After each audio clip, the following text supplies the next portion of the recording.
mengarahkan haluannya ke pantai seberang, mengamuklah samudera dan badai menderu, gelombang zaman mengempas dan sulit ditanggung. Selamat berjumpa untuk kita semua. Hari ini hari Jumat, pekan 5 masa Paskah. Inspirasi Sabda Keluarga diambil dari Injil Yohanes bab 15 ayat 12 sampai dengan 17. Inilah perintahku, supaya kamu saling mengasihi seperti aku telah mengasihi kamu. Tidak ada kasih yang lebih besar daripada kasih seorang yang memberikan nyawanya untuk sahabat-sahabatnya. Kamu adalah sahabatku, jikalau kamu berbuat apa yang kuperintahkan kepadamu. Aku tidak menyebut kamu lagi hamba, sebab hamba tidak tahu apa yang diperbuat oleh tuannya. Tetapi aku menyebut kamu sahabat, karena aku telah memberitahukan kepada kamu segala sesuatu yang telah kudengar dari Bapa-Ku. Bukan kamu yang memilih aku, tetapi akulah yang memilih kamu. Dan aku telah menetapkan kamu, supaya kamu pergi dan menghasilkan buah, dan buahmu itu tetap, supaya apa yang kamu minta kepada Bapa dalam namaku, diberikannya kepadamu. Inilah perintahku kepadamu, kasihilah seorang akan yang lain. Demikianlah sabda Tuhan. Terpujilah Kristus. Bapak, Ibu, dan saudara-saudari yang terkasih, tentu setiap orang butuh dicintai, dihargai, dan dipelihara. Butuh dikasihi, butuh dirawat, diperhatikan, dan disembuhkan. Setiap pribadi dalam rumah kita, dalam keluarga kita, butuh didengarkan, butuh dihibur, butuh ditemani, butuh didukung dan diarahkan, butuh diterima, diampuni, didamaikan, didampingi, dimengerti, ditolong, diakui, disambut, dihargai, dibimbing, dan dianggap ada. Karena kasih adalah dasarnya. Kita bahkan diberi kebebasan dan kita bebas menggunakan hak bebas dalam kasih dan dalam ke arah kasih sejati.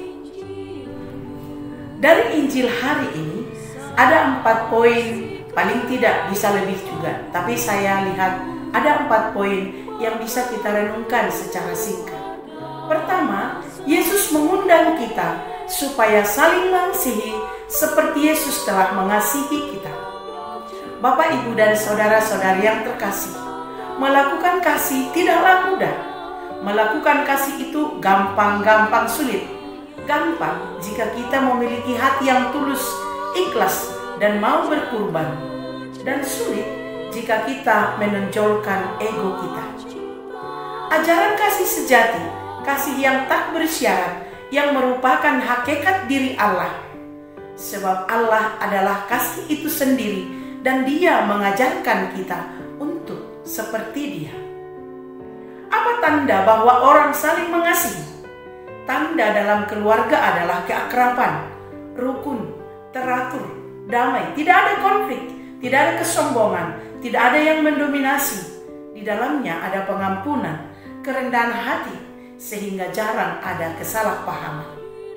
Jika suasana ini tercipta dalam keluarga, komunitas, kantor, atau tempat kerja kita, maka jelaslah kasih Allah hidup dan meraja di sana. Kasih selalu berhubungan dengan ketaatan satu sama lain, komitmen bersama, dan jauh dari emosi yang tidak teratur. Itu adalah sebagian tanda bahwa orang saling mengasihi. Sikap saling mengasihi merupakan ketaatan kepada perintah Tuhan dan komitmen kita sebagai pengikut Yesus. Poin yang kedua adalah tidak ada kasih yang lebih besar daripada kasih seorang yang memberikan nyawanya untuk sahabat-sahabatnya. Ketika Yesus berkata, tidak ada kasih yang lebih besar daripada kasih seorang yang memberikan nyawanya untuk sahabat-sahabatnya.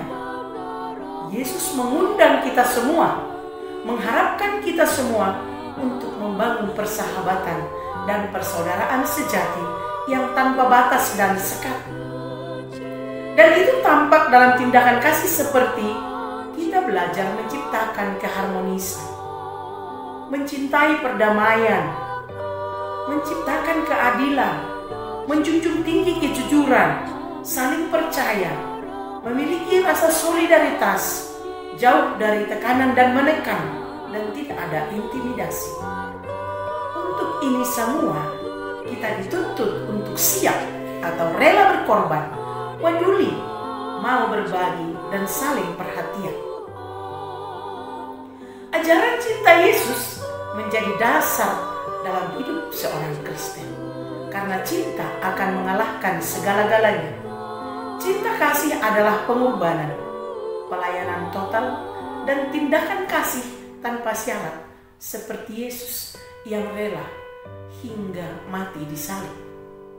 Semua itu karena cinta memberikan nyawa untuk sahabat-sahabatnya. Maka Bapak, Ibu, dan saudara-saudara yang terkasih, dalam hal bercinta atau mengasihi atau saling mengasihi, berkorban menjadi tuntutannya. Korban atau kerelaan, kesiapsediaan menjadi dasarnya. Maka untuk itu kita perlu berjuang untuk mengalahkan ego agar kebersamaan, persahabatan, persaudaraan tercipta dan kita semakin menyerupai Yesus dalam kasih-Nya. Poin yang ketiga, perkataan Yesus kepada kita, bukan kamu yang memilih aku, tetapi akulah yang memilih kamu. Kita semua dipanggil oleh Tuhan, oleh Yesus untuk hidup dalam kasih. Kita dipilih untuk mewartakan kasih ke seluruh dunia, ke seluruh penjuru. Kita adalah kasih. Kita juga adalah tanda kasih. Kita adalah duta kasih Kristus. Dan tugas itu tidak mudah.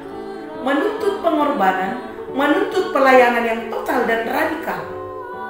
Orang yang memiliki kasih tidak akan membiarkan orang seisi rumahnya gelisah, resah, dan kacau. Orang yang memiliki kasih tidak akan membiarkan orang lain capek sendiri, tetapi kerjasama. Orang yang memiliki kasih akan senang berbagi hidup, berbagi rezeki, berbagi pengalaman.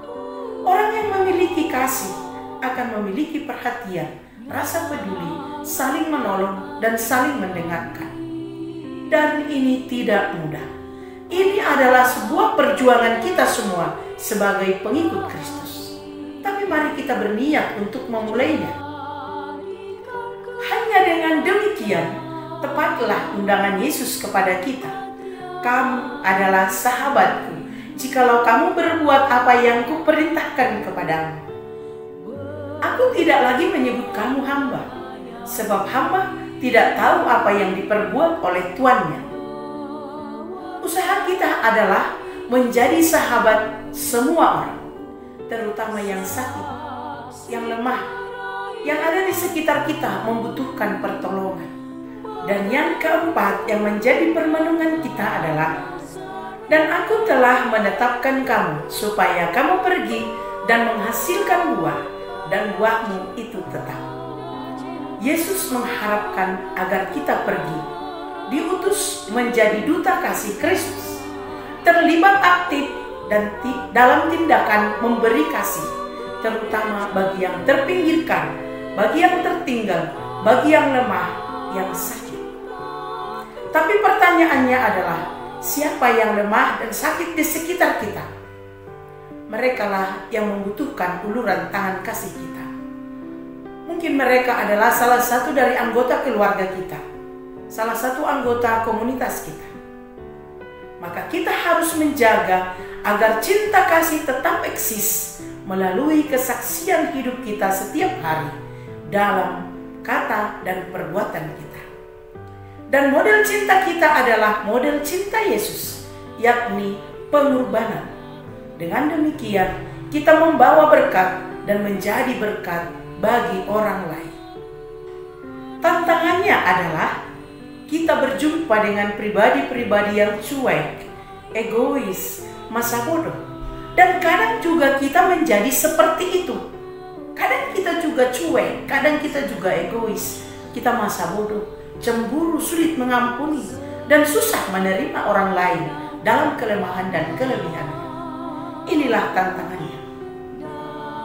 Tapi jangan takut, Allah mengaruniakan rohnya bagi kita untuk memampukan kita dalam melakukan kasih tersebut. Allah memberikan berkat bagi setiap orang yang mengasihi sesamanya, agar semua orang memperoleh sukacita. Maka agar kita menjadi berkat bagi sesama, bersama dalam keluarga, sahabat, tetangga, teman sekantor, sekerja, dan lingkungan kita, egois no, cemburu no, sombong, angkuh, cuek, masa bodoh no, keras kepala no. Jauh dari ini semua, kita diinginkan Yesus memiliki hati yang lembut, memiliki hati yang berbelas kasih. Cinta kasih adalah dasar hidup kita. Maka Yesus menginginkan kita supaya kita hidup dalam kasih, membangun persahabatan dalam damai dengan sesama, dengan alam lingkungan, dan juga dengan Yesus dan Allah Bapa di surga.